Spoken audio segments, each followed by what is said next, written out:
Get ready for the world's greatest Arsenal podcast. Welcome to another podcast by Guns and Yellow Ribbons. Enjoy the show.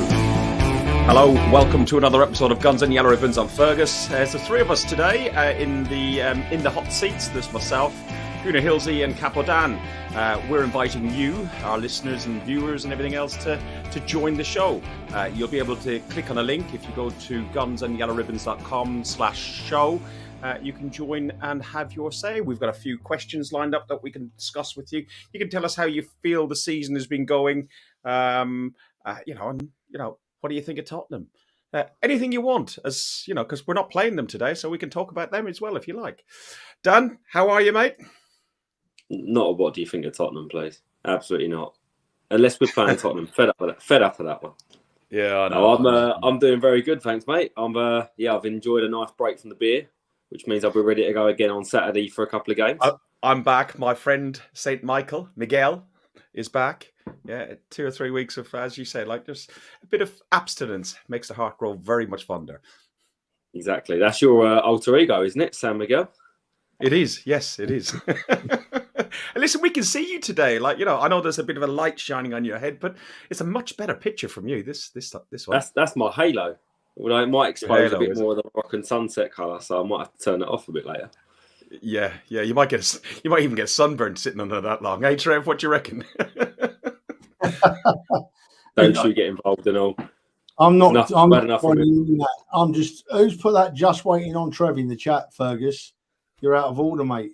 You went out the door. You went out the door before kickoff. People, we were a couple of seconds late because Fergus's previous shirt was too tight, so we had to go and change it to a looser one. No, you were worried about this. You were worried about this shirt in case it could box something. Oh, that's all I'm showing you of you. Yeah, it's a bit. It's too soon, Ferg. Too soon, son. Too soon. A little bit. I bought that from Red Action in the Rocket 2011, so it was 50 years at that point. And there was me, my brother-in-law, and my two brother-in-laws, and we all got shirts each. It was absolutely brilliant, and I still have it now, just for messing about in the house and everything else. Listen, it's a live podcast. You can join if you click on gunsandyellowribbons.com. Click on join the show. That's how Dan has joined us today, and he's using his phone. He's turned his phone landscape. You can see all of him. Yeah. Hence the up chin view. Up chin view. Evening to the guys in the chat. If you do want to come on and have a chat with us, do so. Listen, we'll ask our guests as well, but we're in the interlull, as they say. It's in the international break. There's no real football to talk about. We got Leeds on Saturday, and we're meeting up for a few beers beforehand, and we're going to watch Man City hopefully drop a few points to Liverpool. I'll go to you first, Dan. Dan, what have you made of the season so far? You can't have any complaints, can you, really, in terms of the league? I mean, more than I probably ever dreamed of at the start of the season, more than most people ever thought would happen this year. Acceleration of where we thought we'd be in maybe a few years' time, or hope to be in a few years' time. And just generally really enjoying the season. And as we say so many times, enjoying spending time with friends, just having a few beers. And yeah, I feel like I've never drunk as much in my whole life as I have this season. And it obviously shows how much we're enjoying it. Well, that could be down to him over there as well. Well, you do go on European trips with Trevor. You've done your fair share of influence in there as well, Ferg. I probably have. 1 pint was yours, 1 pint was Trev's. Yeah, it's a 2 pint job, isn't it? Trev, season so far, what have you made of it? Oh, yeah. Firstly, Ferg, thank God that weekend's over. How boring is it? We just didn't need an international weekend, did we? It's the last thing we needed.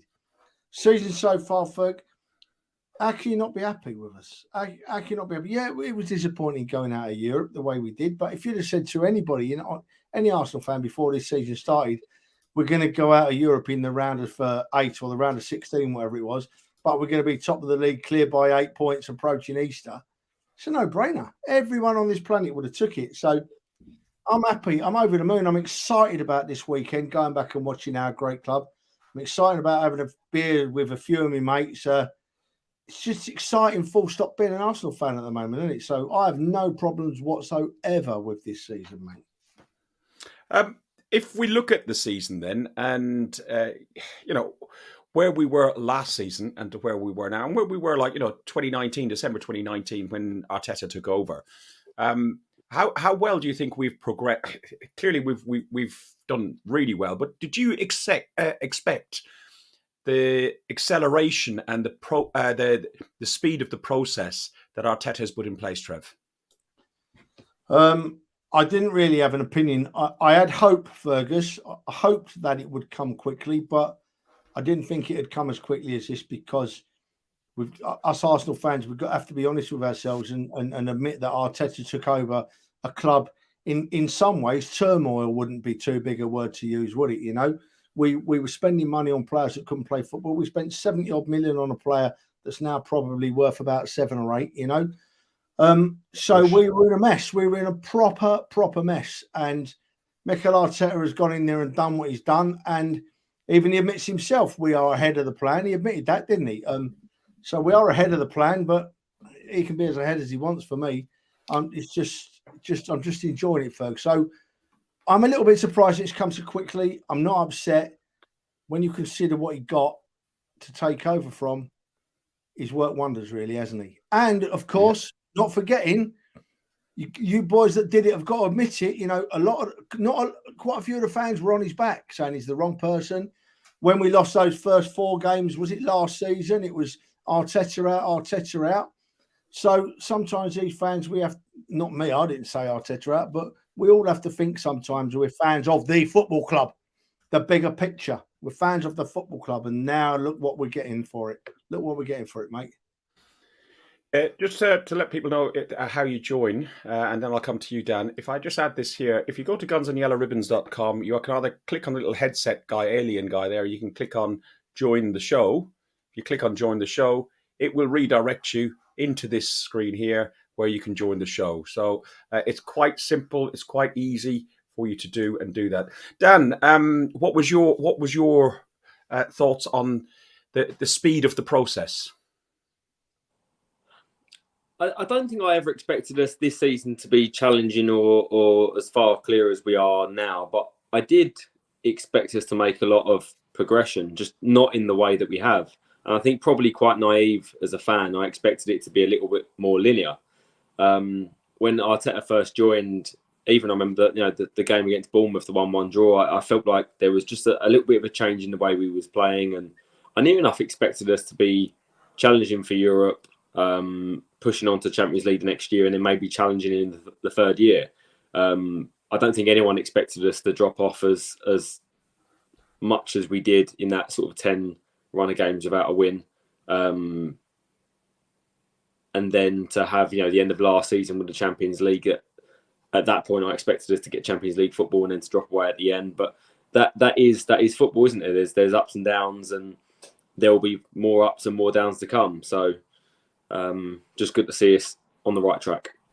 Yeah, indeed. And Dan, look, myself and yourself, we joined Old Man Trev and Terry and Mark and Sarah and Lyle and Dan and Dave and numerous other Gooners and some of the Ashburton Army as well on the European tour. I managed to do Zurich, well, most of the game anyway, Zurich and PSV. You ended up doing Lisbon as well for that, and Trev done everything. He done Bodo as well. How have you enjoyed doing the European tour and with a bunch of mates as well? Yeah, it's amazing because it's not just football. It's doing other things as well, seeing the world, seeing places that I haven't seen before. Ticking things off the list, and to be able to do it with some great people along the way, even better. And exactly as you said, we've met some fantastic people, and mainly for me, thanks to you two that have introduced me to some great people along the way. And I can't go to a football match now without bumping into people that we know and seeing some nice faces. Sometimes I have to see. You have got a flag on your back, and everyone wants a photo and a selfie with you. Well, yeah, the occasional people that do, but yeah, most people that I don't know, maybe like me for me, but unlikely. Yeah, probably not. But no, really enjoying it, and seeing the bigger picture of football. And I probably would never say that was something I would have thought a few years ago. For me, it was just football, and it's all about winning. And I've started to take the negative results in my stride a bit better.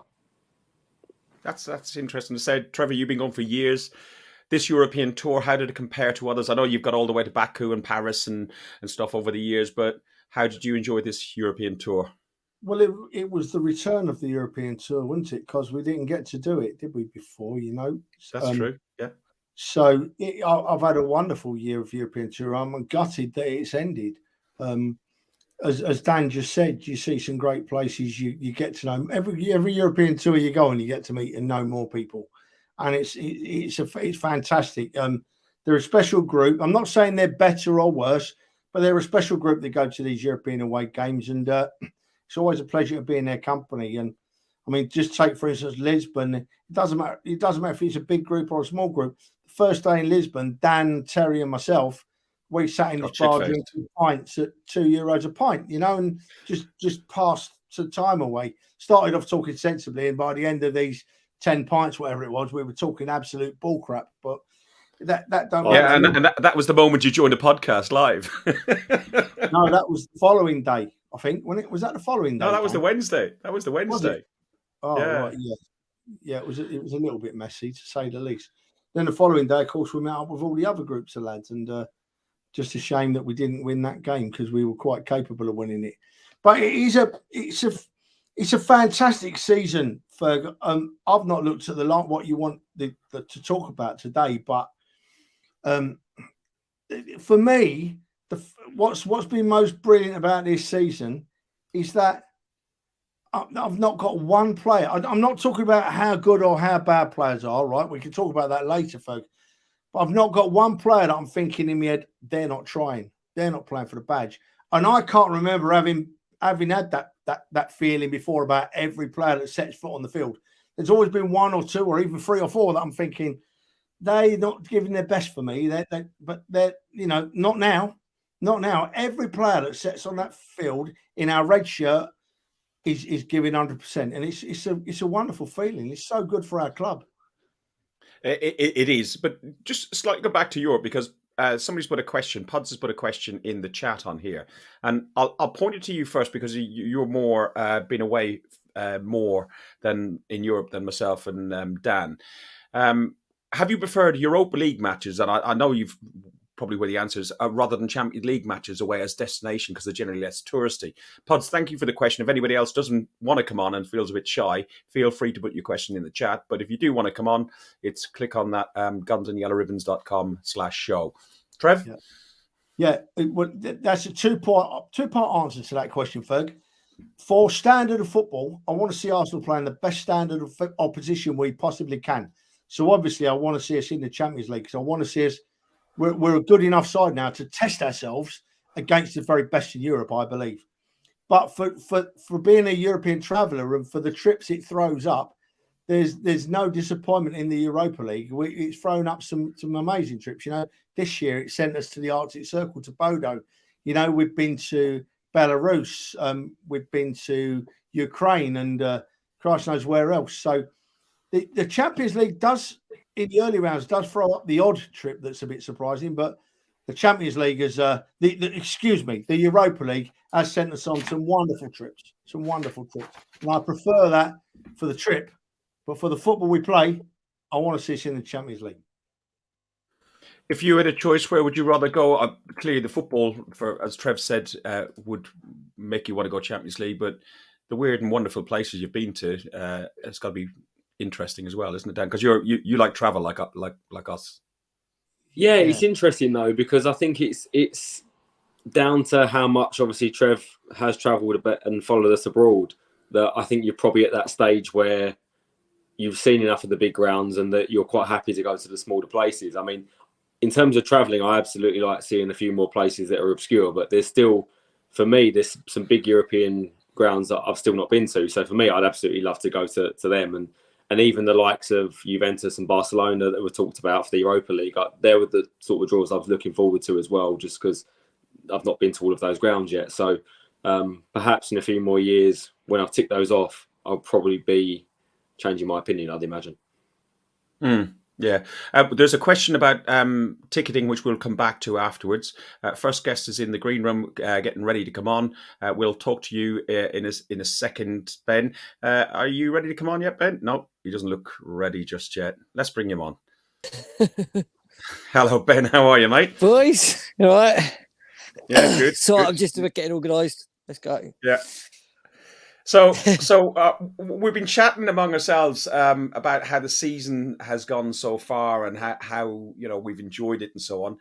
You've been back in the stadium after a long hiatus, and you've got heavily involved with the guys of the Ashburton Army and so on, home and away, up and down the country and around Europe. What's been your favourite game this season? Blimey, where do we start? Go on. Home game first. That's a big question, in fairness, Ferg. That's a big question. Right, there's been a lot of good games in there. There's been a lot of outstanding trips. I suppose it's more about the trip, and it's more about the the experience, not necessarily on the pitch, off the pitch. Best game. Right. For the blimey, let's go. Let's go back to. God. Do you want to think about it? Like, give you a different question? I probably haven't been to as many as what you have, but there's quite a few that stick out for me. Not just regards of atmosphere. I just think just general days out. Even trips to things like Stamford Bridge now. It's just literally just up the road for most, and just like the meeting before the game, catch a few faces, go and get a brilliant result, and then go and celebrate it afterwards. Even if it's only in London, it's been a top day. Even like Wolves away at 7:45 on a Saturday, we moaned about the change in the kick-off time and everything else, but we still went up there. We had a blinding trip on the way up there on our coach from down here, and even things like that. You moan about them at the time about they don't think of the fans and things like that, but you get that ticket and you're on your way up there, don't you? And you have an absolute quality day, and you get 3 points and a 2-0 win and things like that. They go unnoticed, but I actually think they're sometimes the better ones. I know the away end's absolutely garbage, but you make what it is, don't you? So but we had an absolute cracker getting home at 3:30 in the morning. I think we got home, but they're the ones, aren't they? We left at 12 o'clock on a 12 o'clock midday to go to a game away, and we have an absolute cracker. But that was regards to the Emirates. Unfortunately, I missed the Bournemouth game. Obviously, I'd love to have seen that, and I nearly did. If I got a ticket on the day, I was up there, but my plans changed. My plan was I wasn't going, and then plans changed on the day, and I could have got a ticket after 12 o'clock, but I didn't really get enough time to go up there. But obviously, Tottenham at home was really good. United at home was really good. The trouble is, there's so many. You can sit here all day and night talking about games this season. It's just been an incredible journey. This is why sounds like you like them all, Ben. What's that? Sounds like you like all of them, which I can't blame you. The thing is, there hasn't been that many disappointing. I mean, Everton away, I thought was a real disappointment. I mean, we still had a decent journey back. We put that to one side and carried on, and we're stuck in Liverpool. What we're going to do? Sulk about it all the way home, or we'll have a beer and we'll stick some music on and have a good carry on and get home at stupid o'clock. But that's exactly what we've done. Really, it's one of those. Really, but there's been some cracking days, cracking wins. If I was to say to you, we went through the League Cup. We came out of the League Cup quite early. We came out of the FA Cup quite early. We went quite a long way in Europe, in which we were talking about a few minutes ago. How did you feel about coming out of the two domestic cups so early? I hate losing any game, Fergus. I'm just a winner, like most of you boys, I suppose. But when you put the context of the fact that we didn't when we went out the League Cup against Brighton, we haven't got the massive squad, have we? It's one of those where you say, yeah, okay, we'll shrug that to one side pretty quickly, and we'll concentrate on what we've got left, because at that point we still had the FA Cup, the Europa League, and obviously we were still doing well in the league and in a decent position. But the FA Cup was one of those as well. We drew Man City, didn't we? It was never going to be easy, and it's kind of a free hit sort of thing in a way that if we got through, then we'd probably still be in it now. But yeah, I mean, Europa League, absolutely gutted to go out of that. The other last 2 weeks ago, I was really gutted for 2 or 3 days, and then you kind of deal with it. It's just, I just thought, not because of the fact I'd booked hotels and flights like you boys, but I just thought generally, I thought we was going to go all the way anyway. I thought Europa League was there for us. But yeah, I mean, it's about the league. Be like me, Ben. Go to Budapest anyway. Well, the flights are still there, so we haven't actually changed nothing yet. There's I don't particularly want to bump into thousands of Mancs in Budapest. That's my only. I'd rather they didn't get there, and then we might just carry on and just stay in Budapest. But otherwise, it might be a few days and celebrate hopefully a league title somewhere somewhere hot, and get a nice pool and a few cocktails or something. But we'll see. Last question for you, because we've got somebody else in the chat. What do you think of the Cronkies right now? Oh, you've got me with some tough questions tonight, haven't you? Jesus, have you just nailed this one on me today? You ain't going to ask anyone else. No, I got a long list. You know what? It's really interesting because I know how passionate you were at the ESL announcement, and right. I am probably a good one to ask, because obviously I went all those years without going into the Emirates. Obviously not because I was in Scotland, you know that situation, but sacrificing cup finals and whatnot. Obviously not to go to the Emirates at all. I'm not the sort of person that would take my ticket off of someone that's done a hell of a lot more than me and go to a cup finals. And that was always been my belief. And yeah, I mean, the way the club was run down, I'm not going to go into anything negative, because this is a positive season, and so was last year. But I think what they've done, what happened at that protest kick-started everything that needed to happen. Agreed. We all united. There was 3,500, 4,000 of us there that night, and something had clicked. I'm not saying it all clicked at that point, but something had clicked with regards to the fans that there was needing to unite. And they, since then, between that and a couple of bids from Daniel Ecke, had a couple of bids there, and which got ruffed a few feathers, I think, and they, end of the day, you can't knock what they've done now, because you. That's what I was going to say. That's what I was going to get to. In summary, do you think your opinion has improved a little? Well, you can't knock them. They've backed Arteta, and that was what. Yeah. That's all we asked for. End of the day, we want a manager that was going to get a bit of time, which obviously he was a coach when he took the job, really, and it was a must that he got backed, and he has been backed when he's asked for money, and he's asked for this and that. They've backed him, so now we're in a position where you just got to keep supporting what they're doing. I mean, I can't.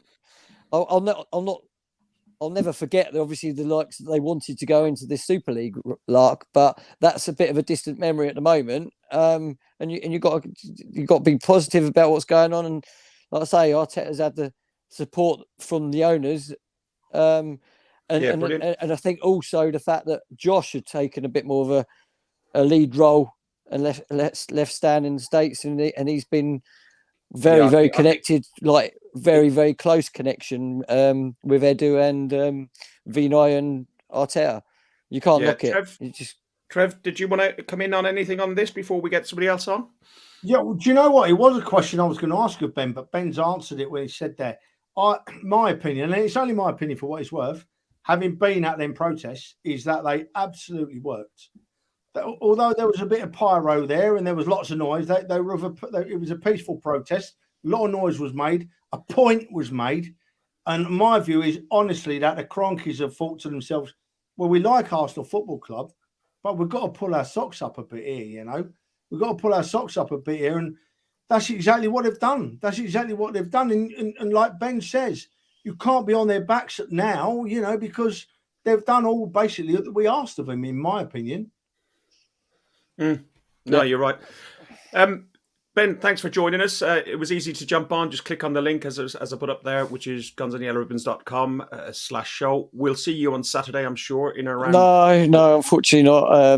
Got the kids down, and okay. I couldn't. Unfortunately, I couldn't get 2 tickets together to take Jake, and obviously I'm not going to go without him. So, but I'll see you in Liverpool once I've dropped him back home, and I'll drop down to Liverpool on the way back down. So Ben, we'll have a few pints.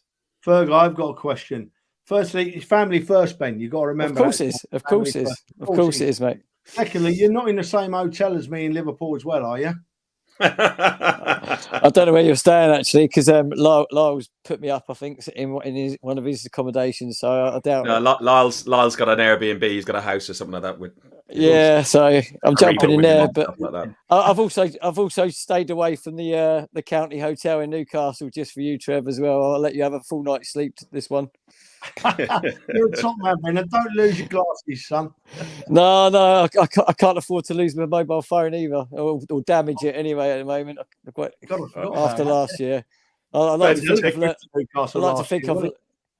think I've learnt my lesson. Yeah, thank you very much, Ben. Enjoy the rest of the season, lads. We're all hoping to. Cheers. See you in Liverpool. Yeah. Cheers, mate. So we got Andrew Ritchie in the background, who's going to come on in a second. Interesting, Dan. The views of Ben there, and the change about Kroenke, etc. Yeah, not even just that. Just even talking about favourite games and things. I mean, clearly it shows that he just enjoyed, like most people, pretty much every game. And how is it easy to just pick a game? But yeah, absolutely. But yeah, I think the Kroenkes in general. As they said, how can you have a bad opinion? They've put money into the club. They seem to have changed things upstairs, and now it's started to come out on the pitch. But, yeah. Dan, do you think that Sorry, Andrew, just a second, man. Sorry. I think that the reason the Kroenkes pulled their finger out is that the protest happened.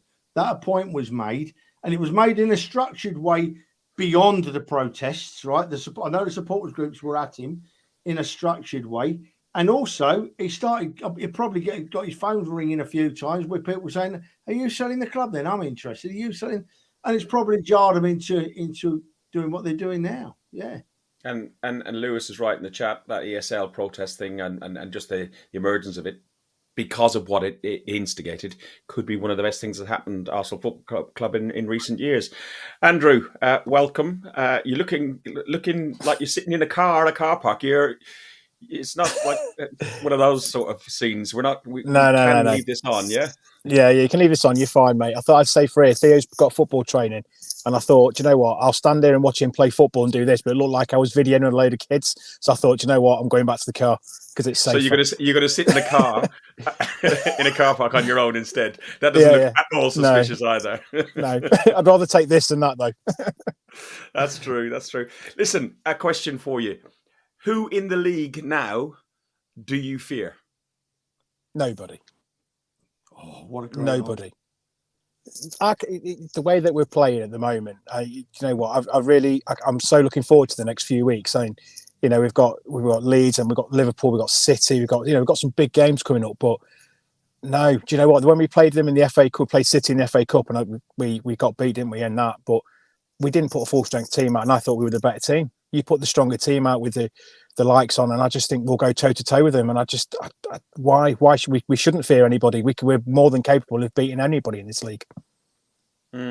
Absolutely. I'll come to Dan on this question first, and then I'll come back to you with the opposite question. Dan, who do you think has been our most improved player, and why, or how? I would say Ben White for that question, because I think when he came in last year for such a big price, that first game at Brentford got absolutely slated. And then even throughout the season playing centre half, a lot of people still on his back. And he came back this year with Saliba taking his place, got moved out of position to right back in a position where at the time I think Tommy was doing a good job, and he's just absolutely nailed it. And he's become a key part of that team.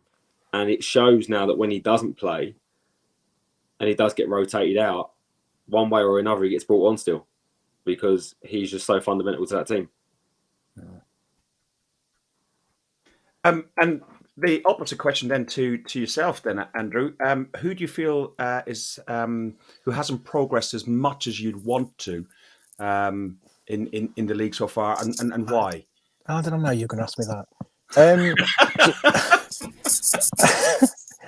That's what mates are for. God, how can you pick anybody out of that squad? That's difficult. That's the answer, Andrew. That's the answer.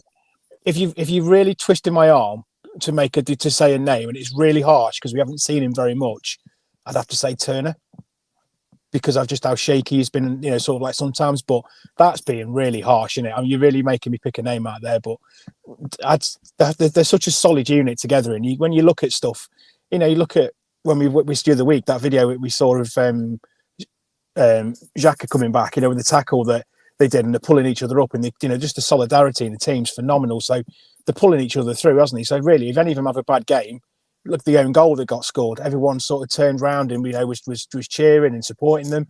It's just a big solid unit. So to pick Turner out is only because I'm going to give you a name, but it's being harsh. Mm.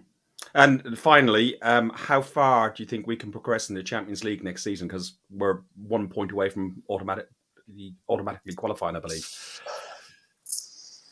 Do you know what? I think next year we've got to go through. Definitely got to go through the group stage. We've definitely got to get through. I would take, if you ask me now, say quarter to semi-finals and make sure we qualify for it next year. I think we need the consistency of staying in the Champions League, not only for the money, but so we can attract some, these other players that we need to make sure we can have a solid attack on the Premier League every year, and go for the Champions League. Maybe not next season, but the season after. But again, if you asked us at the start of the season, are we going to win the league? Hand on heart, would any of us have said yeah? But look where we are now. I know you would, Trev. Yeah. Trev did, but it was all kind of Dan did as well. I think Dan did as well. I don't know if I've been quite as positive as Trev as saying we're going to win the league at the beginning of the season, but certainly from October, it didn't take long to change my mind. It didn't. Andrew, thanks very much for joining the show. We've got a few more people lining up. Everyone seems to be jumping on at once. We'll see you at the weekend, Andrew. You what? Sorry. Are you at the game at the weekend, mate? I'm not, mate. No, I'm not the weekend. I've got my lad's playing for his academy team at the weekend, so I've kind of had to forego a few tickets for that. But I'll be down for Wolves, and then hopefully whoever hands I can get me tickets on for anything else as well. Brilliant. Wolves, hopefully, is the big party. Hopefully. So. Let's say no more than that. Andrew, thanks very much for joining. Cheers, chat. See you later. Cheers, Andrew. Cheers. Thank you. Really good and interesting hearing there from Andrew. We have a couple of others in the chat at the minute, or in the green room at the minute. Oh, from Highbury. Ferg, wait, Ferg. Is that podcast royalty I see in the waiting room? It is indeed. I was just. It is. That's too kind. I put my best on for you boys. we got you all the way from the Highbury squad, all the way from Sky Sports News and Talk Sport and everywhere else. Sophie Nicolau, how are you, Sophie? I'm really well, thank you so much. Good to see all three of you fine lads. I have really enjoyed following your away days this season, and I'm really happy that you you lobbed me a little note, because I enjoy listening to you guys. You're very calming, and when I'm walking the dogs, I like to listen to the Guns lads. So thanks for having me. Oh, thank you. No KC tonight. Go on, Trev. You go. I'll leave no, you sorry, Fred. You're starstruck. You're starstruck. Off you go. I am. No. I love what Sophie and Kev do. I don't watch as often as I could. It's often on too late for me. I'm in bed at 9 o'clock. But I love what you do, and I'm so pleased that you've given us the time, Sophie, because that means we're doing something right. You wouldn't come on this show if you didn't think we were doing it right. So I very much appreciate you coming on. So just tell us, Sophie, can I ask this question, Ferg? You far away, yeah. Did you expect this? Did you expect to see what we're seeing this season? No, 100% no. And, for me, it's been a gradual falling in love with what's been happening. I've been very honest about, owning what I thought at the start of Mikel Arteta's tenure at the Arsenal. And as a fan, but also as a broadcaster, I felt like, what I was seeing, what I had to say, what I see and what I was seeing wasn't particularly attractive. And I'm not, sometimes I like to think I'm Stradamus, but I'm just not. So I can't see into the future too much. What I do is to talk about what's happening now. As a fan, I wanted to believe that he could turn things around and build an Arsenal football club in his image. And then as you start to see that unfold in front of your eyes, it's completely undeniable. I mean, during that point where you could see the team coming together, the culture evolving, the club rebuilding, the owners being engaged, all of it was coming together. The player DNA and profile, players that we could actually care about again, going into the armory and being confused about whose name you're going to put on the back of your shirt. All of a sudden, all of these things started falling into place. And the turn was undeniable. And I just didn't understand fans at that point that was still against what was actually happening. And now I feel like there's definitely coming together. I feel like we've said it so many times at moments. And when I go back to the Welbeck moment, I felt like, wow, we finally have our Arsenal back, but it wasn't meant to be. You go through the FA Cups and you think, yeah, this team can go on and now challenge in the Premier League, but that wasn't meant to be. And what it took was real change and blowing everything up and turning it around in order for us to move forward. And, I didn't really have the patience for that to begin with. And I've learned a lot of lessons from that. So being here now and just trying to enjoy the journey and not think about the destination too much is where I'm at. And I'm just trying to soak up every moment because it's been so long since we've been here. That's quite funny because a little earlier on, we were talking about just the away days and the European trips with Dan. And Dan said his approach and understanding of football has changed so much now that it's not just about winning and losing. It's an awful lot more than that. It's safe to say now that you do trust the process, Sophie? I actually have gone from that to progress. So I'm in the progress mode. I think the process part is over. And now I think as a football club, we're in progress mode. So what does that then lead to, right? I mean, it would be a shame if we couldn't end up winning this season. Am I going to lose my marbles if we don't? No, because of those lessons that I've learned over the last, 3 or 4 seasons. So yeah, progress for me is insane. To go from falling off the cliff last year and losing our mental to being so mentally strong this season is the biggest thing for me. Because one of the things I've always hated over the years is how our mental impotence, how we just would go 1-0 down, 2-0 down. And then before you knew it, we're 3-0 down, the game's over. Now we go a goal down, someone scores an own goal. I was listening to you guys earlier. The fans are behind that player and we can overcome that adversity. So for me, the mental part this year, in addition to just watching some really fun football, has been actually fun to watch us get in a pickle and come out of it. Whereas before I used to just hide behind the couch and hope we'd come out of it. Very different. You say you're in the progress stage now, and that's a very good analogy, actually. But for that progress, how much do you think we need to strengthen in the summer, like squad numbers? And, it's unlikely that we're going to buy 5, 6, 7, 8 players. How many windows do you think it's going to be so that we're up there as one of the top European challenging teams? Yeah. Some Sorry, people big think, questions. No. But some people think, that question, but I think it continues to be an important question because what we've been talking about with Super Kev a little bit on our show is now we're getting into territory where we may actually lose players we like. We were giving away players. We couldn't sell a bean. Our market value was garbage. So now not only do we have market value players who we want to keep, but we also have players who we love, like a Kieran Tierney, who may leave the club. We have a Balogun who's, doing incredible things on his loan deal. And you ask yourself, what's going to happen there. We'd love to see him progress. So I like that we're getting into that pickle. It's not one that I think that we're going to feel comfortable with at first, just because we've gone through these different phases. But Kev said 8 players last January. And I think that we're getting to that point where bringing in 2 or 3, and I'm not fussed on the name on the back of the shirt. I'm a Tony Adams girl. So to me, it's about the right player who fits into how Mikel Arteta wants to play. And if he's a sexy name and he's great, fine. But I think the January transfer window has shown that just because you pay 100 million for someone doesn't mean you can get immediate results. He'll probably be a superstar long term, Mudryk, but we want to win the league today. And I think the club has learned a lot of lessons from the mistakes they've made in the past in the transfer window. Dan, did you have any questions that you'd like to put to Sophie?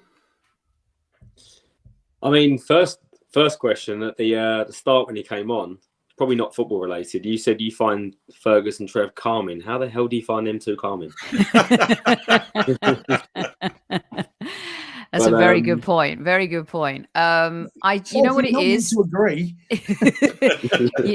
You know what it is? It's I've seen a lot worse than this. Knowledge, pedigree. Sometimes I think that we live in such an instant gratification world. And especially if our profession is in that, you got to get instant results for everything. You kind of let that seep into your own culture a little bit. So these guys have kind of been there through some dark days, Dan. So yeah, that's the calming part for me. Fair enough. Very fair calming. enough. Very calming. I do the Irish lilt. I do have an actual football question, but obviously you said that we're getting into the territory of where we might start to lose players we like. And I think that the Kieran Tierney one is maybe a bit different because he's on the outskirts. Balogun, I think you expect at times when you bring through young academy players that you are going to eventually selling off a few of them to earn money, to generate funds, to keep the academy going. And a very occasion you get a star, you get a player like a Saka. But do you think there's a risk that if we don't progress and keep challenging for titles in years to come, we might start to lose not just the players coming through, but also the stars of the team, like the Sakas and Martinellis, that will go maybe like a Real Madrid or a Barcelona of years gone by? Super careful. Love what you're saying, because he said all along, especially with Saka, when he's hanging out with Man City players in the England setup and they're winning things left, right, and centre, eventually he's going to want to win things too, right? I mean, Saka's a teddy bear with a shotgun for me. He is ruthlessly ambitious in a endearing way. And I love that about him. A very smart young man. And, it's important that we keep players like that. And your point is superb, because unless we start winning, players' ambition will outgrow ours. We've seen that in the past, and we can't make the same mistakes, even though it's a different culture now and different folks are in charge. I think it's really important that we win. They get that taste of winning, because that was my point with the Europa League. Some people came down on me because as a fan, I was really upset that we got knocked out. And, we haven't won a trophy since Kev played. We haven't won a European trophy since that side, in the early 90s. Same with the League Cup. And I just think, it would be nice to win it again. And just for this team to get a taste of what it means to win. That FA Cup team is not really together anymore. There are a few players left from that. So to get that taste of winning, say what you want about Manchester United, whether they were over celebrating or not, winning that League Cup gives them a taste to want more. And that's what I want for our team as well. So it's really important, especially for the players who are hot commodities, that we do that. Sophie, thank you very, very much for joining us. Shout out to the squaddies, and we'll do the old salute to the squaddies. Thank you. Thanks for having Highbury me. Squad on, everybody will know where to find you guys. Highbury Squad on YouTube and everywhere else. Yourself and Super Kev, when are you on next? I'm on in about a little bit here. We're going to talk Arsenal women with Shaban Ahern. Our women play in the Champions League against Bayern Munich tonight. We got a win. We're 1-0 down. So we're going to have a little bit of a chat during the first half a little bit, and then go enjoy the game. And we look forward to hosting you guys at the end of the season. Maybe we can have an end of season chat with you. Absolutely. I'm in Budapest from the 29th, so that could be interesting. Why not? Couldn't get a refund, hey? I couldn't. The good lady wife is coming. She's gone, we can go to the zoo now. We can go to the spa. And we've got Wednesday free. Oh, bless you. Well, you know what? What's it? Maximize the opportunity, right? What's it like being a guest rather than the host? I love it. It's so much nicer. I don't have to focus on, naughty people in chat. Although we have really good, well-behaved listeners in our chat. I have to say they're pretty decent. But no, I enjoy it. Yeah, I do. It's nice. Brilliant. Well, we must have you on again. Thank you very much, Sophie. Thanks for having me, guys. Take care. Lots of love. Thank you, Sophie. Cheers, take it easy. Come on, Arsenal. Thank you. Bye-bye. Bye. Oh, Dale, I added you on really quickly there. I was just going to introduce you. I didn't want you falling asleep on the bed there. That was all. I was hoping for a bit of an intro and a warm up so I can. I'll tell you what we'll do. We'll get rid of you live from Peterborough in the beige corner. We got Dale. How you doing, Dale? Good evening, gents. How we doing? Is it Saturday yet? Yeah, good. It's not. If you text that to me again, it's like having the kids in the car going, "Are we nearly there yet, Dad?" Oh, I've missed you, boys. Yeah. Well, Dale, I was just going to say this is Guns and Yellow Ribbons and not OnlyFans, just to let you know. Oh, right. Oh, sorry. Bye, wrong one. Trev, have you got a question that you'd like to put to Dale? Yeah, do you know what? I want to pick up where I wish I could have caught Sophie before she went. So I want to pick up where Sophie left off, because I agree with what she says with a little proviso. I think all squads need, or however good your squad is, it needs a little freshener at the end of a season. You need to sign a couple of players to freshen the squad and lift the squad, however good you are. But I honestly think that what we've got at the moment, taking into account is the squad's age and what they've done so far. I honestly think that we can go, the world is our oyster with this squad if we keep seeing the progress that Sophie talked about. And I know that progress is brought by bringing in players, but I honestly think that what we've got is only going to need freshening up for probably the next 3, 4, 5 years. And I just wondered, Dale, what's your thoughts on this current crop of players? Where can they take us? It's a very good point, Trev. And I think we're just going to get stronger. I mean, you look at the average age, which you just touched on there, the age. I can't ignore the fact that Partey is, I think, 30, coming on 31, the same with Xhaka. We constantly get linked with Declan Rice, with Moises Caicedo. I think we do need to bring one of them in. If nothing else, get them integrated into the squad earlier. The earlier we bring them in, the earlier they integrate and become part of not just the 11 on the pitch, but also behind the scenes. I mean, you look at some of the players like El Neni. They don't necessarily spend time on the pitch, but they're highly regarded within the club. It's a good question. Where do you strengthen? Because the reality is, I mean, you need strength all around. I mean, we've got a great starting 11 and arguably a good bench now. But the reality is, Man City have got 20 players who could come in at any point. We need to. That's what we need to be. We need to be aiming for that. Not just does it freshen the squad up, it keeps people on their toes, keeps people competitive, knowing that if you're not playing to your potential and how you should be, you could potentially be dropped next week. On top of that, if you add into the fact that we're going to have Champions League football next year again, how good does that sound, by the way? It's just that I'm just looking at me now. Everyone else has disappeared. But we're still here. Yeah. On top of that, for me, it's just I think we do need to bring those reinforcements in. I'd say central midfield more than anywhere. To be honest, I'd like to see another striker. There was talk of Balogun. I'm still not convinced by Eddie. I think he's been an absolutely fantastic servant to us. I really am. But I think for the level we are aiming for, is Eddie a Champions League striker? I don't think he is. I'd like to see another striker come in. I'd like someone like a Giroud type striker, like an Ivan Toney to be fair, someone like that. But these players don't come cheap now. They're Declan Rice, Caicedo, Toney. We're talking 50+ million for every single one of those players. Dan, question? I guess probably leading on for the last one. I know you've said a few positions, but where do you feel they're going to be filled? Because for me, I think there's probably 6 positions that we need to be filled, but that isn't necessarily always going to be from the transfer market. Some of that is going to be from youth. So some of those names that you said you're not sure of, do we need to give them a chance to fill those positions a bit more, or just say, no, we're a top club, let's go out and bring people in now of top quality now rather than for a year or two's time?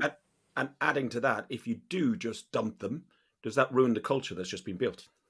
That's why I said it's a great question, and I think you've got to be careful. You have that fine balance, and it is a fine balancing act. You do need to bring quality in, but at the same time, you can't ruin what's there in the background, right? Look at Hale End. We've produced some fantastic players from Hale End. People are still, I mean, they're quick to forget. We've still got Smith Rowe there. Smith Rowe still to integrate back into the squad. That could potentially fill one of those central midfield positions, albeit not the type of central midfield we need.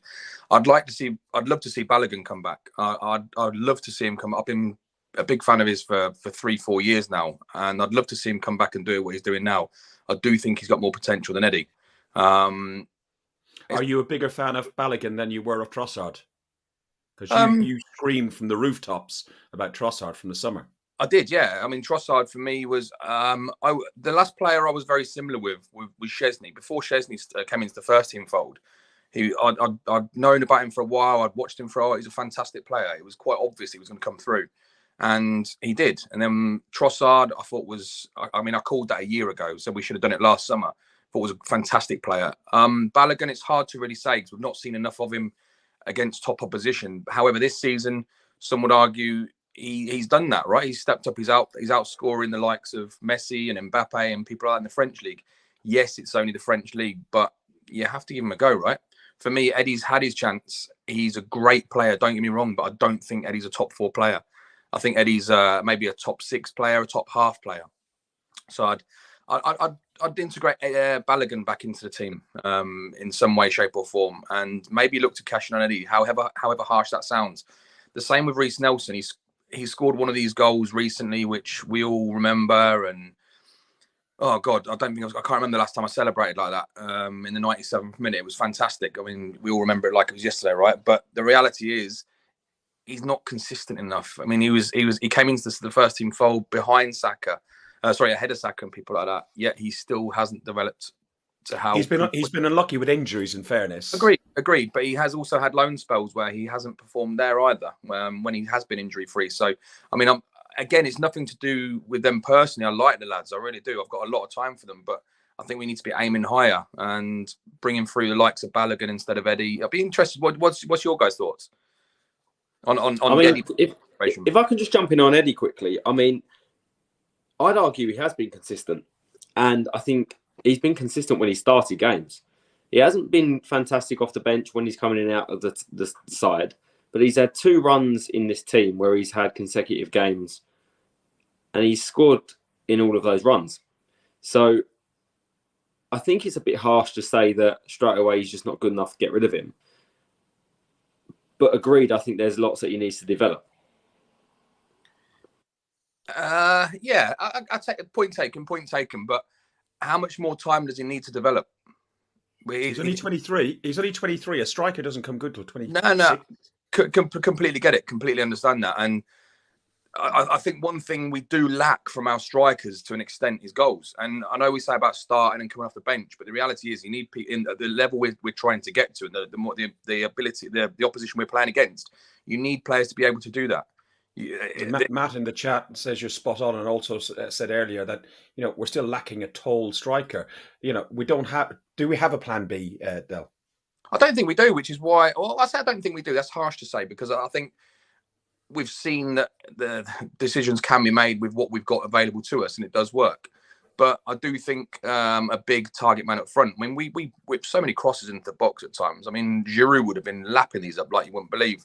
I mean, and I do think a big man up the top like that. And I keep referring back to Ivan Toney. Ivan Toney for me is a fantastic footballer. He's got 2 great feet. He knows where the back of the net is. He's great with his head, and he bullies defenders. So when was the last time we had somebody like that? I mean, Giroud was the last person we had who could hold a ball up, and I think we do need somebody like that. Yeah.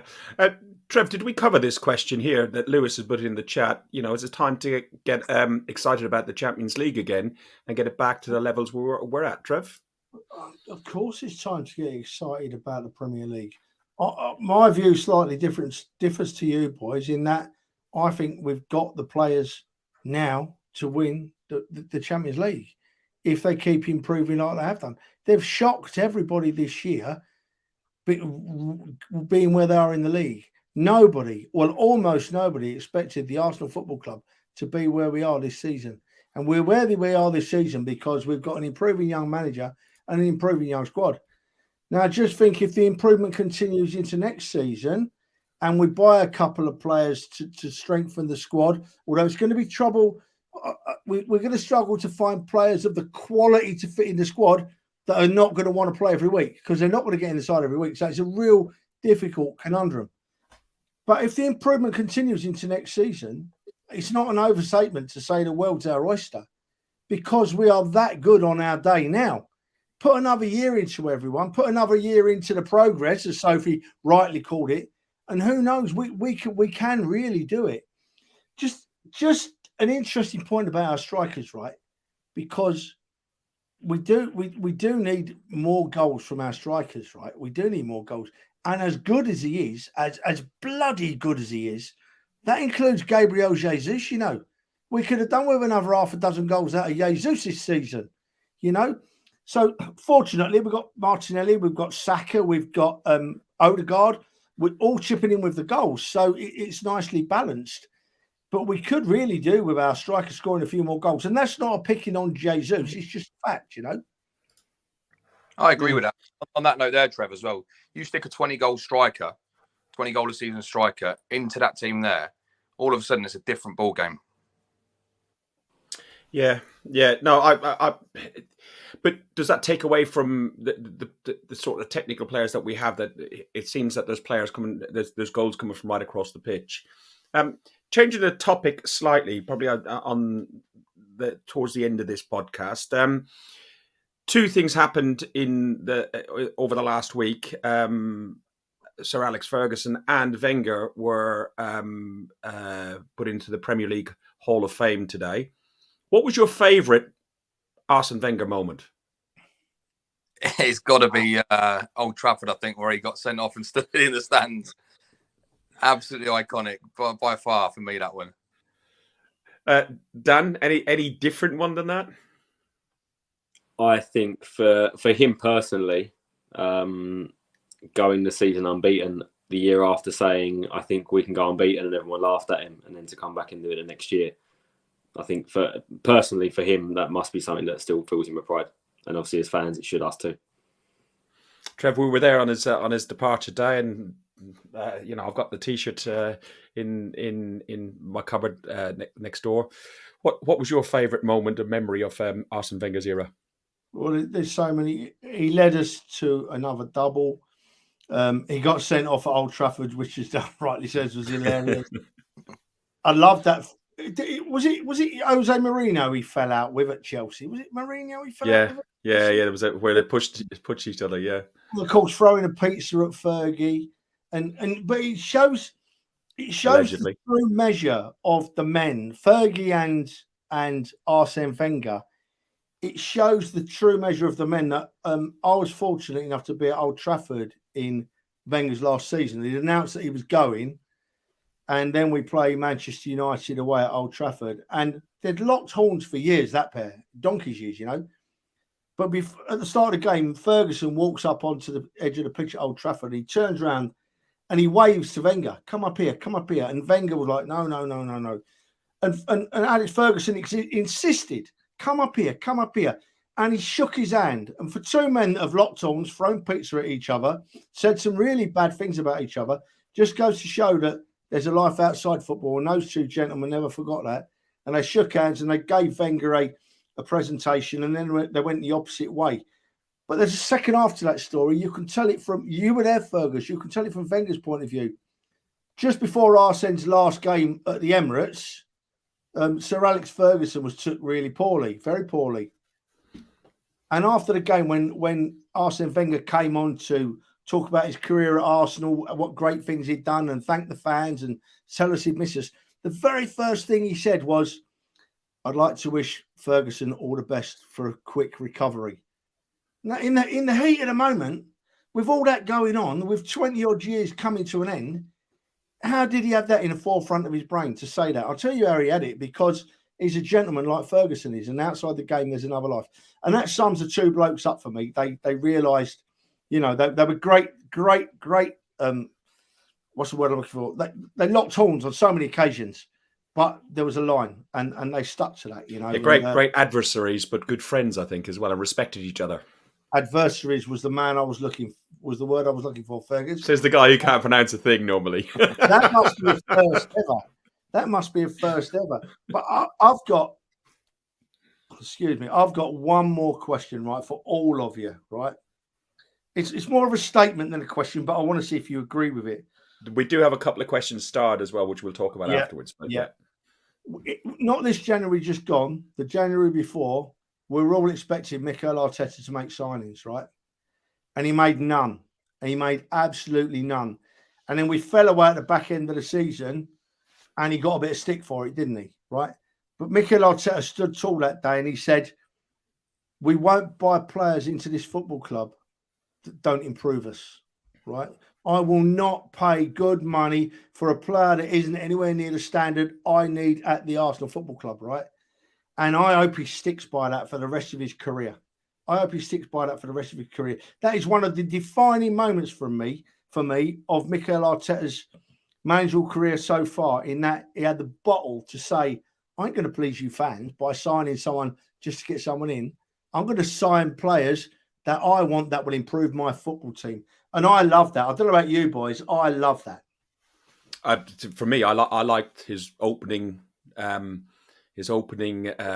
news conference or press conference or whatever it was, where the unconditional what did he use the phrase unconditional? There was something about non-negotiables. That was it, and I like that. I also like the fact that he stood up to Ozil. Who I've got a question on that. He stood up to Ozil, and he also stood up to Aubameyang, and that nobody's bigger than the club. And to drop your captain on Northern Derby Day because he couldn't be asked to get himself in on time, I think he shows who's boss. And added to that, we could see, I know it's edited a little bit, but the club don't have any involvement in the editing. The All or Nothing on Amazon Prime just showed how intelligent the man is, and he just thinks on a different level. Dan? I would say, Trev, you're spot on, and I too hope that he sticks to that, because I think we're at the stage now where we don't need to bring in people in terms of numbers. I don't think we struggle with numbers. I think he will always operate with a smaller squad, a bit like Pep does. But what we do need to bring in is quality in depth instead of numbers. And that quality has to be someone that comes in that is going to make a difference to this team. And if not, then we need to be looking at bringing either players through the academy or improving the players that are currently at the club already, and not just bringing in people for the sake of it. Del? Absolutely spot on. Can't disagree with anything anyone's just said. It's the All or Nothing documentary for me made me realise, you know what, whatever decision he makes, whatever he says is right, he's the manager of Arsenal Football Club. And he's got my back in 110%. I can't disagree with a word he says. Somebody's made a comment as well in the chat. Irish Mick has said, I'll bring it up here so you can see it. It's on about the type of where you said we need a big man up top and so on. I can't see Arteta wanting to buy a target man striker like, say, Giroud. He wants a technical footballers in every position, and that's why he's not giving Tierney the minutes that he deserves. What's your thoughts on that, and write a response on that one, Del? Yeah, I mean, it's a tough one to answer, because we've got something good going on now. If all of a sudden you start changing things and you bring someone in who doesn't fit or they don't fit behind the scenes, there's a bigger picture here. I mean, the goals is one part. You look at we talk about Jesus, right? He went 10 games without a goal. In that 10 games, I'm pretty sure he got something like 5 or 6 man of the match awards, which says to me we're doing something right. Our strikers aren't necessarily scoring goals, but when was the last time we had 3 front men hit double digits? When was the last time we had anybody hit double digits for a season? So I'm not worried as such, but I just think football goes through spells. You went through the stage of the 4-4-2 formation. You went through the stage of 5 in midfield. You went through a stage of big target man. We've gone through the stage of tick-attack of football.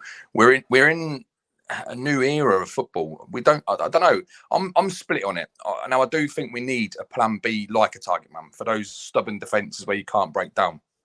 Thankfully, we've done it other ways this season with our football. We've let our football do the talking, and a lot of the youngsters have got there. But there are going to be times when we do come up against teams where you're going to need a big guy like that. I mean, look at Tony. Tony bullies people. We use him as an example because people keep saying that, right? Giroud used to do the same.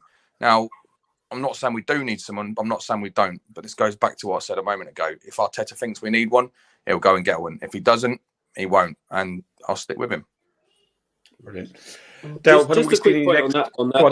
Ferg, I think it's a really interesting point, actually, what Dale just said about types of football and going through the eras of like tiki-taka. And the new era now, they call it the Gegenpress. And that, I think, regardless of whether you're a small player... What? Gegenpress. Essentially, chasing and pressing the ball within a 7-second period to win it back when you lose it. And it's all driven by a certain type of player that is going to have one intention when they lose the ball is to go and get it again. And I think regardless of how big or small they are, Arteta will want a player that is going to go and do that and go and press the opponent. And if it so happens to be a big man that can be a target man, I think he would say, even better, let's go and get it. But the priority firstly has to be to go and get the ball back and then to play the way that we want to play. Haaland isn't a 7-second man pressing type player, is he? He is. Ferg, I don't know. I think he does, but I think the pattern of play from Pep is still to do that. Okay. It's an interesting point that the lads make, Fergus, because you can make a case for all of it. But Dan, in what he said in his last little bit there, is exactly right. When you play the game that a lot of teams play nowadays, and Pep started it off at Manchester City, that's where the 7-second press came from. I believe. What you can't afford to carry a single person in the side. That's why I'm going to name names. You couldn't have an Ozil in the side. You know, you couldn't have someone that's not going to give you 90 minutes of energy. It just doesn't work. You leave once with the high press, you leave one space and the team are around you. As we've shown at Arsenal, we go around it very nicely a lot of the time. So you can't afford to lose one person there. It's an interesting point. I could see Dale's point as well, though. I'd love to see a plan B. I'd love to see a plan B if we needed it, but you've got to balance it. Yeah, both the boys are right. Dan are both right. Slightly different aspects, but both right, Fergus. Dale, thank you very much for joining us. When are we seeing you down at the Emirates next? Is it Saturday yet? I'm hoping I got a seat at your table on Saturday by the sound of it. Of course you have. Of course you have, yeah. Is it Saturday yet? I can't wait Saturday. I hate international weekends. I have no... I mean, admittedly, that idiot down the road playing for England doesn't help my interest levels, but Saka's raised them again. But I just want to watch the Arsenal, especially this time of the year. We're on a run. We've got 10 games to go, and they make me have a weekend off. No, it's not on. I want to play. Give me a retard from Tottenham. Back up the World Cup, and his name's Harry Kane. Give me a retard from Tottenham. Back up the World Cup, and his name's Harry Kane. Sorry, Trevor. I tried to take it out and then it came back on again. Guys, one quick question for you, if I may, before I go. It's the holidays coming up, and my boy's going to be one of them who sits outside the training ground, trying to get a high five or a picture, or even better, to stop. Do you know if they train on Tuesdays, and if so, what any sort of times or anything? Because we don't want to go down there waste our time. But I haven't got a clue. I'll find out for you, Dale, and I'll let you know. Thank you, Trevor. Guys, been a pleasure as always. Look forward to seeing you all on Saturday. See you the weekend. Cheers, mate. See you, Dale. Cheers, mate. Trev, I had to put that song on from Big T because it was just hilarious. They were in that minibus. What game was that one? West Ham. I think, was it West Ham? Boxing Day? Yeah, it might well be. It might well be. Guys, I've Funny, I enjoyed that. remember anything from that day. Funny I'm trying not to think about that lot down the road. That lot down the road don't deserve a second of our attention, do they? Really now, you know, they make a lot of noise. We've appointed a new manager. We make a lot of noise. We're going to win things next year. We make a lot of noise. We don't win something next year. We sack the manager, and it's like a vicious circle, and it just goes round and round and round. And then sometimes I see on social media, they try and make a case for being as bigger or as good or have as much history as our great club. And then I just turn it all off because it's such a load of bullcrap, such a load of rubbish. Well, it may just be worth saying, Antonio, are you listening? He might just be listening because he hasn't got much else. He's got nothing else to do, has he, really? Nothing else really to do. Ferg, we have one final... Ferg, listen, you asked Dan a question earlier, right? And it made me smile. It made me turn my book back, right? And I just want to see what your thoughts are on this, right? You said to Dan, who's the most improved player at the Arsenal this season, right? And Dan chose Ben White, and you can absolutely make that case, right? But and then I looked at this list, like Ramsdale has been better this season than he was last season, without a doubt. He's growing into the club. Tommy Asu and White at right back, both improved immensely, you know, when they played. Saliba is a new signing, but he's absolutely, you know, fantastic. Holding, don't get much game time, but when he comes on, still improves, still doesn't let us down. Gabriel is a class act, now plays two positions every week, plays left back and left centre. Zinchenko, new signing, but look what he's done for us. Partey, better season than he's had, best season ever. Xhaka, an improvement off the scale. You know, Saka improves with every game, the young man. You know, Odegaard, look where he's come from this season. People were wondering if we've done the right thing signing him. Martinelli scoring goals for fun this season. You know, and then you got Jesus and Trossard up front, the new signings who have been blinded. You can honestly make a case for every single player in the Arsenal team to be player of the season. If someone said a player's name, you'd find it hard to disagree. I watched a bit of Lee Judge's TV with Lee and Dan, and they were having a chat about, it was after the England game and Saka's goal for England in the second game. I haven't seen it. I only watched the Ireland game over the international break. I don't really like the international breaks, but they were trying to find out who was a better player, Kane or Saka. And the vote, I think, overall, because it was Arsenal heavy, was Saka.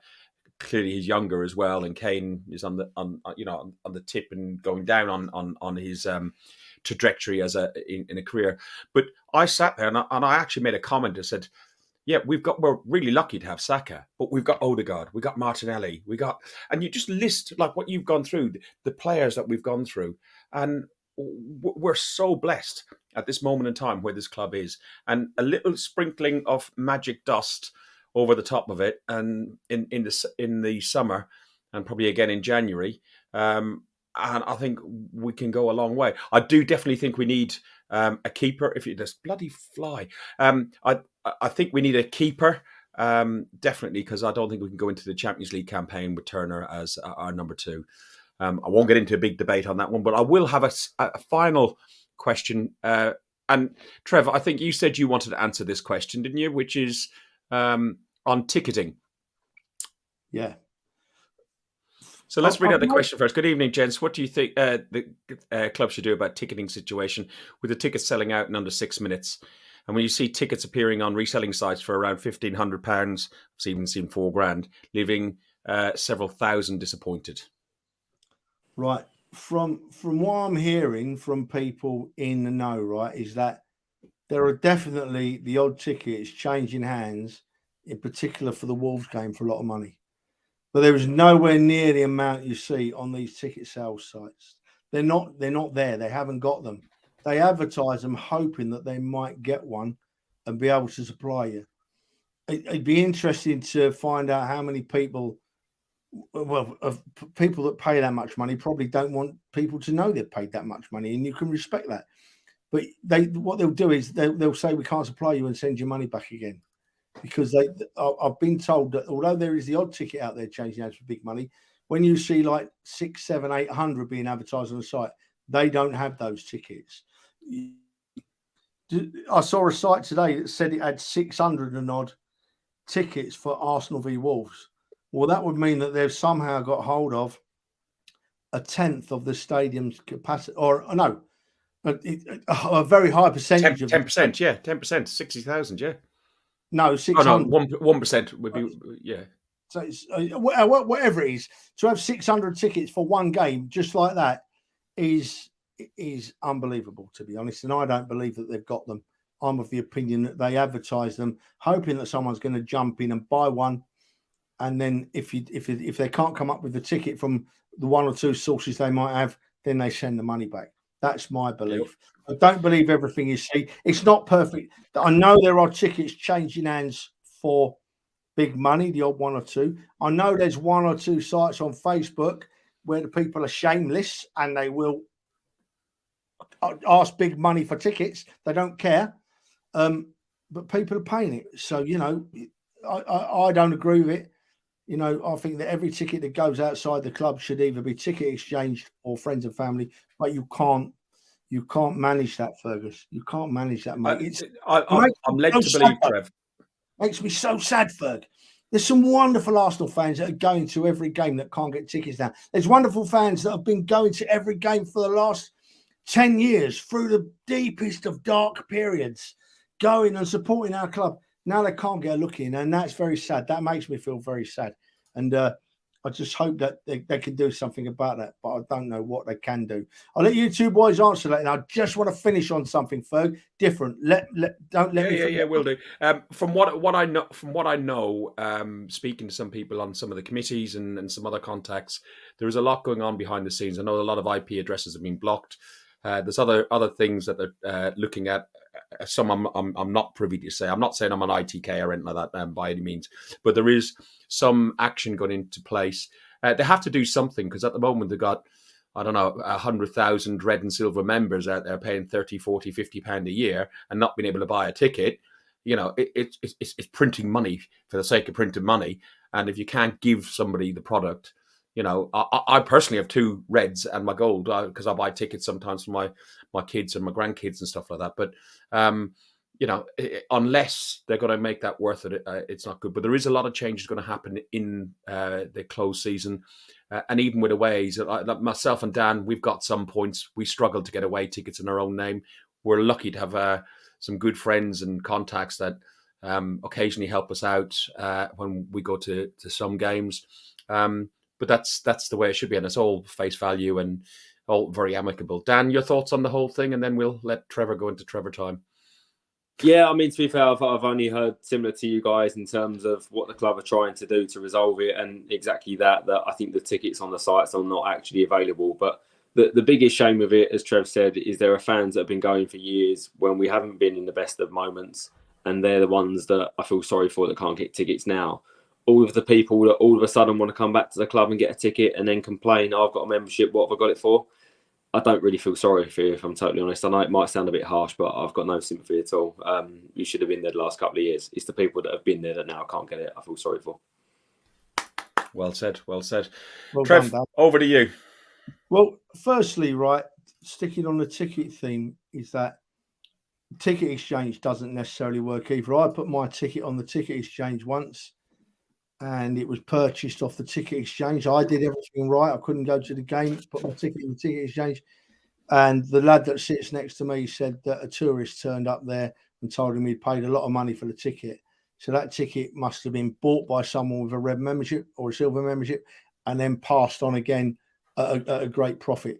That I'm sure that happens a lot. So my advice to season ticket holders is, if you want, do what I do. I don't put my ticket on ticket exchange. I pass it on to a member of my friends or my family that I know go to every game or can go to every game they possibly can and they want to go. And if they want to pay me for that ticket, I ask them for the face value, nothing more, nothing less. And then I know that going to sit in my seat is someone that supports the team every week. That's my personal view, what I do. To finish with a smile, Ferg. To finish with a smile, mate. After the England game this week, right, Gareth Southgate said, and I quote, "Bukayo Saka has improved his game this season. You look at him now, he'd say when he gets in the box with the ball, you think he's going to score. He's got that confidence in his game that he hasn't had in previous seasons, and you now know he's going to look to score. He's going to look to take his chance to put the ball in the back of the net. That was Gareth Southgate after the England game. If you go back about 8 or 10 weeks to one of our podcasts, I don't know which one it was, we said exactly the same. So Gareth Southgate's just on catch up. If you want the news first, come and listen to us boys waffle on. He's been in the chat all night. Yeah, he's been listening. You're listening, folks. Ideas. That's what he is. Yeah. Guys, this has gone on longer than everything. I've enjoyed it. It's something different to do in the international break. Hopefully, now that some people have seen and heard different people coming on, maybe they'll try it the next time we do this. We will do some throughout the summer. Thank you to our guests that joined on. Let me remember, we had Ben Bennett, Clock End Ben, who is down with the Ashburton Army. We had Andrew. Then we had Sophie, and finally we had Dale. So it was really good to get those people on and have their opinions as well. I know some of them have been on the show in the past, and they're all know us as friends, but we're all friends in the chat and everything else. Dan, thank you for joining us. Much better laptop on this one. Much better laptop that you're using this time than normal. Yeah, I might have to join on the phone more often. But yeah, no, thanks for having me again, and looking forward to the beers on Saturday. And imagine going into that game after Liverpool nicking a point or 3. That'd be lovely, wouldn't it? Oh, come on. I think I'd be so nervous. You know that? So nervous. My nerves will be gone by then. Make the old boy cry, Ferg. Play that tune, son. Play that tune. Are we doing that? Well, Yeah, look, come in on, for a come on, penny, ready. in for a pound, isn't it? I've got the tissues ready. Which one do you want? I don't care. From the Cali to the cross and every shithole in between. Past the church, the mosque, the crack den, and the offie on the corner. See the brasses from on the way to Rick game. I was shitting myself because Trev was like and the losers see exodus from their sorrow in the local battle cruisers. Through the madness in the market, where with faces turn to greet ya. Hello, governor, how's your mama? Your son be lucky geezer. Double pie, Gotta look for that goal. couple of rubles in the young chat. Porch, retired gangsters pick up every day and after scaff. The little fuckers causing trouble for the causes make you smile. You're meeting muckers for a couple. Forget your troubles for a while. From the footman to the heaven, the faces are the same. Cause the manner might be changing, but the people still remain. North London forever, whatever the weather, these streets are our own.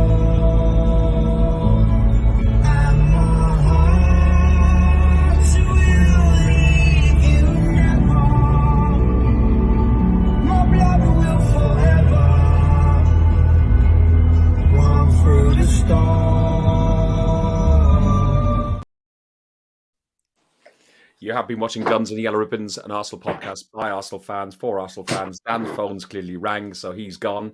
Did Get your me phone ring, charged. Dan? My laptop just got delivered.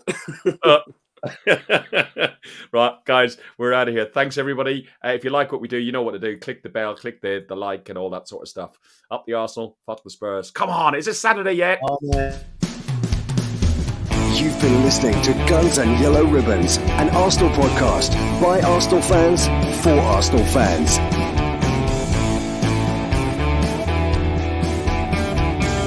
Follow us on Facebook at Guns and Yellow Ribbons and Twitter at Guns and Ribbons.